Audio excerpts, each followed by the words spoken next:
Hai semuanya, jangan lupa ya untuk tekan subscribe dan tombol loncengnya. Thank you. Oke, assalamualaikum warahmatullahi wabarakatuh. Halo guys, kembali lagi kepada channel aku Didaras dan Nadia. Terima kasih untuk yang udah mensubscribe dan juga like, komen channel aku. Di sini aku baru banget yang namanya bikin konten kayak gini.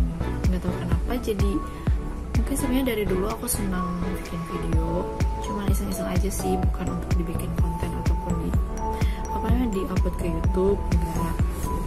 Cuman sebenarnya aku dari dulu udah punya channel YouTube, cuman nggak pernah aku gunain, nggak pernah aku posting video apapun itu, aku nggak pernah. Jadi cuman kayak lihat video-video yang lain. Cuman di sini aku ingin sedikit menceritakan tentang aku gitu. Sebenarnya ini tuh apa ya? Nggak ada tujuan juga sih aku bercerita apa, cuman mungkin di sini aku lebih menekankan untuk menceritakan about me gitu, menceritakan tentang pribadi aku sendiri. Mungkin bisa dimulai dari latar belakang aku, dari pendidikan aku, mungkin aku akan menceritakan. Jadi aku itu dari pendidikan aku memulai sekolah itu di TK Miftahul Huda. Ketika aku baru umur 5 tahun, aku masuk TK itu 1 tahun. Kemudian aku berlanjut menempuh pendidikan di SD, namanya itu SDN 2 Cilandak. Kemudian aku menempuh pendidikan SD selama 6 tahun. Kemudian aku melanjutkan sekolah ke MTS Al-Wahida. Berhubung kan hampir semua keluarga aku sekolah di situ, karena emang sekolahnya dekat, jadi orang tua aku tuh nggak mau aku sekolah jauh-jauh, jadi yang dekat aja. Kebetulan kan orang tua aku juga seorang guru di MTS Al-Wahida, dan termasuk kakak aku sendiri. Kakak aku yang pertama juga dia merupakan guru di MTS Al-Wahida, jadi ya udah sekolah di MTS Al-Wahida aja katanya gitu. Nah di situ aku menempuh pendidikan 3 tahun. Selama sekolah di MTS itu aku mengikuti mengikuti kegiatan ekskul PMR. Kemudian aku juga sering bertugas upacara mengibarkan bendera. Terus mengenai organisasi OSIS juga aku ikutan. Waktu itu aku masuk OSIS itu di divisi keagamaan. Jadi untuk membuat kegiatan mencakup spiritual kayak gitu. Nah, habis lulus MTS aku melanjutkan pendidikan di MAN Purwakarta atau Madrasah Alia Negeri Purwakarta, karena MAN ini merupakan sekolah madrasah negeri, cuma satu-satunya di Purwakarta. Jadi sisanya itu swasta. Nah, di sini awalnya aku mau sekolah di yang dekat gitu, di Sejitu. Cuman mungkin basic aku udah agama, jadi kayaknya lebih nyambung kalau misalkan aku melanjutkan sekolah di MAN Purwakarta, karena emang basicnya agama juga. Nah, di situ aku menempuh pendidikan selama 3 tahun. Waktu itu aku nggak masuk ke organisasi apapun, karena pertama rumah aku jauh, terus yang namanya harus ikut organisasi itu kan biasanya sampai sore, dan itu aku pasti kemalaman terus pulangnya. Jadi kayaknya aku nggak ikutan untuk organisasi, aku nggak ikutan dulu. Berhubung untuk pelajarannya juga kan sangat banyak gitu, kalau di Alia itu kan ada pelajaran tambahannya itu dari segi agamanya banyak banget. Dari agamanya aja kalau di PC ada sekitar 6-7 pelajaran, terus banyak hafalan kayak gitu juga. Jadi setiap minggunya harus setor hafalan surat apa gitu. Dan untuk penilaiannya itu kan kalau misalkan maju pertama itu dapat nilai 90, kalau misalkan minggu berikutnya itu akan terus berkurang dan seterusnya gitu. Jadi itu benar-benar menyita waktu aku banget. Makanya aku di situ untuk memutuskan untuk tidak mengikuti organisasi apapun. Tapi kalau nggak salah aku pernah ikutan PMR juga pas kelas 1. Pas kelas 1 aja, cuman kesananya aku nggak ikutan lagi. Nah setelah aku lulus di Man Purwakarta itu 3 tahun, kemudian aku melanjutkan kuliah, pendidikan kuliah di Bandung. Aku itu mengikuti tes, dulu tuh namanya tes SNMPTN. Aku ikutan ke salah satu universitas di Bandung. Aku waktu itu tuh memilih UPI dan juga UIN Bandung sebagai sekolah pendidikan aku selanjutnya. Cuman di situ aku kurang beruntung, mungkin bukan jodohnya juga. Waktu itu aku mengambil jurusan keuangan syariah, cuman gak keterima. Terus aku flashback ke belakang juga, mungkin orang tua aku tuh kurang mendukung aku kuliah di jurusan keuangan syariah itu, karena orang tua aku tuh dari dulu pengen banget aku menempuh pendidikan di keguruan. Cuman aku nggak mau. Alasan aku nggak mau mengambil pendidikan karena keluarga aku pertama guru semuanya, hampir semua keluarga aku tuh dari kalangan guru. Terus yang alasan yang kedua, aku orangnya tidak terlalu suka yang namanya banyak bicara. Aku lebih senang yang menganalisis, menghitung kayak gitu. Jadi kenapa aku mengambil jurusan menghitung dan menganalisa? Karena emang basic aku dari dulu. Kenapa aku ngambil IPS? Karena emang aku suka akuntansi dari dulu. Itu kenapa pas kuliah aku ngambil keuangan syariah, karena masih berhubungan dengan mata pelajaran yang aku sukain. Cuma mungkin orang tua aku kurang setuju. Jadi orang tua aku tuh pengen aku kuliah di keguruan, bebas untuk pelajarannya, bebas mau ngambil apapun, yang penting guru gitu. Nah di situ aku sedikit menentang gitu. Aku tetap pada pendirian aku nggak mau kuliah di jurusan keguruan. Aku pengen kuliah di keuangan syariah. Nah di situ mungkin orang tua aku kurang mendukung. Jadi di situ aku nggak lolos. Untuk tes yang pertama aku nggak lolos tes SNMPTN. Kemudian aku lanjut tes SBMPTN atau tes tulis. Nah di situ aku ngambil, kalau nggak salah aku ngambil di Unpad gitu kalau nggak salah. Cuman sama di situ aku nggak lolos juga. Nggak tahu, mungkin karena doa orang tua itu sangat penting dan aku kurang dukungan dari orang tua. Jadi untuk perjalanan pendidikan aku di situ kurang gitu. Jadi emang banyak penolakan. Cuma di situ aku nggak menyerah, aku berlanjut di tes yang ketiga. Namanya waktu itu tesnya UMPTN. Yaitu aku ngambil di UIN Bandung dengan jurusan yang sama, yaitu keuangan syariah. Untuk UMPTN ini kan tesnya pakai uang, kalau nggak salah waktu itu berapa juta aku ngeluarin. Untuk tesnya itu 1 minggu, jadi ada beberapa step by step, aku harus ngikutin prosedur dari kampusnya. Cuman lagi dan lagi aku nggak keterima juga. Tak kenapa di situ aku udah down banget, udah kayak putus asa juga. Kenapa sih? Padahal aku tuh udah berusaha sekeras mungkin, aku udah belajar tiap hari, tiap malam aku belajar, terus aku udah berdoa juga, ya Allah aku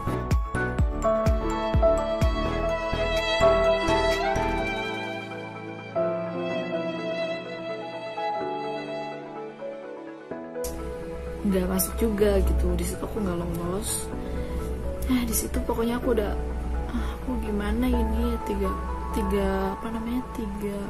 cara udah aku tempuh, 3 tes udah aku tempuh, cuman lagi-lagi aku gagal gitu dengan mempertahankan jurusan yang aku mau. Kebetulan jurusan yang aku mau itu merupakan jurusan favorit di kampus gitu. Mungkin karena persaingannya ketat juga, terus kuota yang diambilnya juga sedikit. Ya di situ ya mungkin kesempatan aku untuk masuk sangat kecil banget gitu. Cuman berhubung aku emang seneng dengan jurusan itu, makanya kenapa aku pertahanin sampai 3 kali gagal, aku pertahanin terus. Karena emang aku penasaran gitu, aku pengen mencoba sampai bener-bener tuntas gitu perjuangan aku. Cuman di perjuangan yang terakhir aku tetap gagal. Ya udah mau gimana lagi, aku udah nggak bisa melanjut di tes yang berikutnya karena emang semua tes udah aku jalanin. Nah di situ aku bener-bener down banget. Beberapa hari aku kayak mikir, aku lanjut kemana ya gitu, abis ini aku kuliah di negeri udah nggak keterima gitu. Terus aku cerita ke orang tua gitu, ini baiknya aku kuliah di mana. Ya udah, orang tua menyarankan aku kuliah di Purwakarta aja yang dekat gitu.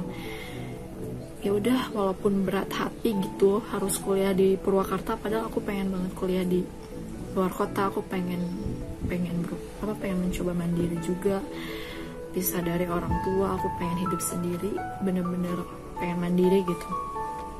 Cuman mungkin Allah punya rencana lain, jadi aku kuliah di Purwakarta. Untuk tempat atau kampusnya juga aku masih bingung waktu itu, jadi ada beberapa pilihan. Waktu itu aku ada 2 pilihan. Yang pertama STIE Mutakin sama Polibisnis waktu itu, dengan jurusan yang sama, yaitu aku ngambil jurusan akuntansi. Mungkin untuk segi apa ya, bukan SPP, bayaran kuliah gitu, untuk biaya kuliahnya sendiri, kalau aku lihat mungkin di STIE Mutakin emang lebih murah gitu. Terus untuk cicilannya juga nggak terlalu banyak atau nggak terlalu mahal gitu.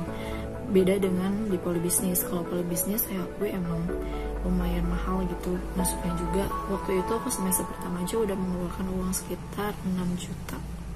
Maksudnya orang tua aku udah mengeluarkan uang sekitar 6 juta untuk semester 1. Itu dicicil 3 kali. Nah di situ aku menjadi pertimbangan aku, berhubung mungkin dari segi sarana prasarana aku sebenarnya lebih suka Polibisnis. Terus kakakku juga bercerita, di situ ada teman kakakku juga jadi dosen di situ, dan kakakku nitipin aku ke dosen aku untuk kuliah di sana gitu. Jadi aku waktu itu memutuskan untuk kuliah di Polibisnis.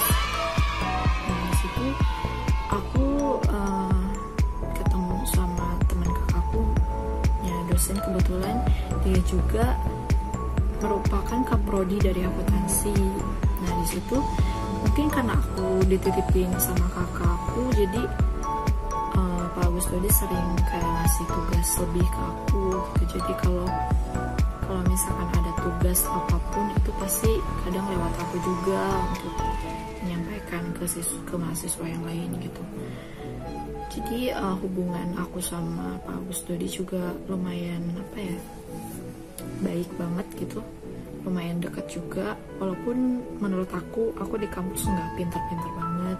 Biasanya kan antara dosen dengan mahasiswa itu kenapa mereka bisa dekat, karena mungkin mahasiswanya emang pintar gitu, emang mungkin aku pintar banget. Cuman di situ kalau aku pribadi ngerasa aku biasa aja gitu. Cuman di sini mungkin aku nggak mengatakan aku pintar, tapi mungkin aku lebih menekankan bahwa aku harus mencapai pelajaran yang ditempuh gitu, yang pelajaran yang udah ditentukan oleh kampus. Jadi untuk 4 tahun itu berapa SKS aku tempuh semuanya. Jadi aku tuh orangnya semalas-malasnya aku belajar. Jadi kalau misalkan ada tugas atau ujian apapun, aku pasti mengusahakan untuk mendapatkan nilai yang bagus gitu. Jadi kenapa aku tuh jujur aku emang kadang di semester akhir aku sering bolos gitu. Nggak tahu, waktu itu emang lagi senang-senangnya main juga. Tapi satu hal yang aku perhatikan, walaupun aku sering bolos, tapi untuk masalah ujian, karena aku tahu ya untuk ujian sendiri itu persentasenya lumayan gede, yaitu sebanyak 30%. Jadi untuk UTS 30%, UASnya juga 30%. Jadi mau gak mau aku harus mencapai 30% itu. Dalam artian aku harus mendapatkan nilai A di setiap mata pelajaran yang diujiankan kayak gitu. Dan alhamdulillah aku pantang banget yang namanya nyontek. Dari dulu aku nggak pernah yang namanya nyontek. Jadi nilai jelek dan nilai bagus aku itu benar-benar murni dari kerja keras aku sendiri gitu. Nggak tahu kenapa emang aku dari dulu nggak mau nyontek dan nggak mau ngasih contekan gitu. Walaupun resikonya mungkin kalau aku nggak ngasih contekan kadang suka kayak dijauhin untuk sementara waktu. Cuman ya aku mah profesional aja gitu. Untuk ujian ya kita masing-masing aja, tapi untuk di luar ujian ya kita aman gitu kayak gitu. Nah di situ aku udah menempuh pendidikan selama 4 tahun di Polibisnis. Terus untuk organisasi aku pernah ikutan BEM waktu itu, cuman aku nggak sampai tuntas sih. Jadi cuman 2 semester kalau nggak salah, atau 1 semester gitu. Aku waktu itu tuh ada project mendatangkan sosmed untuk istighosah anak SMA gitu. Jadi anak SMA yang habis lulus ujian diundang untuk melakukan doa bersama di kampus Polibisnis dengan menghadirkan Ustaz Somad itu. Mungkin itu proyek pertama aku di BEM. Nah setelah itu aku nggak aktif, ya mungkin apa ya, sebenarnya aku tuh nggak terlalu suka organisasi dari dulu, karena emang aku dari dulu kurang suka banyak bicara, jadi nggak terlalu aktif juga. Mungkin itu salah satu kekurangan aku yang masih aku benah juga. Jadi waktu itu ada suatu masalah di organisasi itu yang bikin aku kayaknya aku nggak bisa ngelanjutin gitu. Aku benar-benar nggak bisa, kayak udah jenuh aja gitu di organisasinya. Terus aku menempuh itu, setelah itu aku menempuh pendidikan selama 4 tahun.